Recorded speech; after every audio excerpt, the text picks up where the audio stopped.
മഹിതം മലയാളം.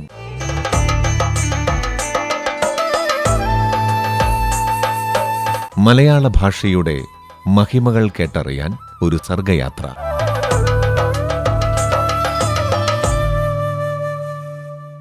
ഇന്നത്തെ മഹിതം മലയാളം അവതരിപ്പിക്കുന്നത് ഡോക്ടർ PM ഗിരീഷ്.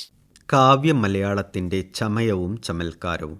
നാം ഇതുവരെ കേൾക്കാത്ത വാക്യങ്ങൾ രചിക്കാനും അത്തരം വാക്യങ്ങൾ കേട്ടാൽ മനസ്സിലാക്കാനും കഴിയുന്ന ഭാഷയുടെ സവിശേഷ സ്വഭാവമാണ് സൃഷ്ടിന്മുഖത്വം. ഭാഷയെ പല വഴികളിൽ നയിക്കുന്നതുകൊണ്ടാണ് വാമൊഴിയിൽ നിന്ന് കാവ്യഭാഷ വ്യത്യസ്തമായി നിൽക്കുന്നത്. ഈ പല വഴി കണ്ടുപിടിക്കാനുള്ള ശ്രമത്തിന് ചിലർ ഭാഷയിലെ വൈയക്തികവൽക്കരണം, വക്രതാവൽക്കരണം, അപരിചിതവൽക്കരണം എന്നെല്ലാം പേരിട്ടു. സാമാന്യ വ്യവഹാരത്തിൽ നിന്ന് കാവ്യഭാഷ മാറുന്നതെങ്ങനെ എന്ന ചോദ്യം പ്രസക്തമാണ്. കവികൾ തങ്ങളുടേതായ വ്യാകരണം നിർമ്മിക്കുന്നുണ്ട്. ഇതിനെ ചമൽക്കാര വ്യാകരണം എന്ന് വിളിക്കാം. സൗന്ദര്യബോധത്തിൻ്റെ യുക്തിക്കനുസരിച്ച് എഴുത്തുകാർ പരിവർത്തനപ്പെടുത്തിയെടുക്കുന്ന ഭാഷയാണ് ഇതിലെ ഭാവുകത്വ ഭാഷ.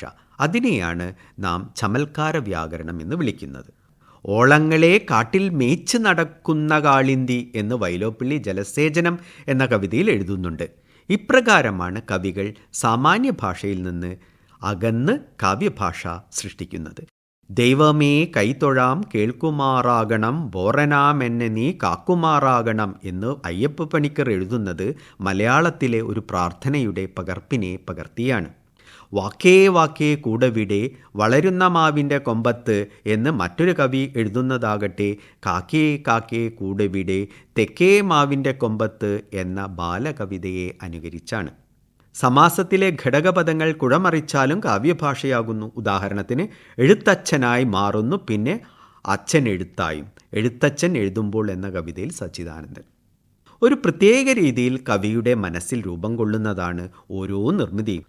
പറയാനുള്ള കാര്യങ്ങൾ ഒതുക്കത്തോടെയും തെളിച്ചത്തോടെയും ഒഴുക്കോടെയും പറയാൻ പറ്റുന്നൊരു ഭാഷ കനിഞ്ഞരുളേണമേ എന്ന പ്രാർത്ഥനയോടെയാണ് ആദ്യകാല കാവ്യരചനകളെല്ലാം മലയാളത്തിലുണ്ടായത്. ഭാഷ നൽകുക എന്ന പ്രാർത്ഥന കാവ്യം ഭാഷയാണെന്ന ധാരണയുണ്ടാക്കുന്നു. കാവ്യം സവിശേഷ വ്യവഹാരമാണെന്ന് പ്രാചീന കവികളും പുതുകവികളും ഒരുപോലെ സാക്ഷ്യപ്പെടുത്തുന്നു.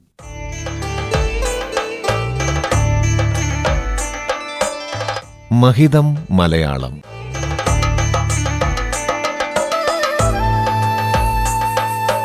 മലയാള ഭാഷയുടെ മഹിമകൾ കേട്ടറിയാൻ ഒരു സർഗയാത്ര.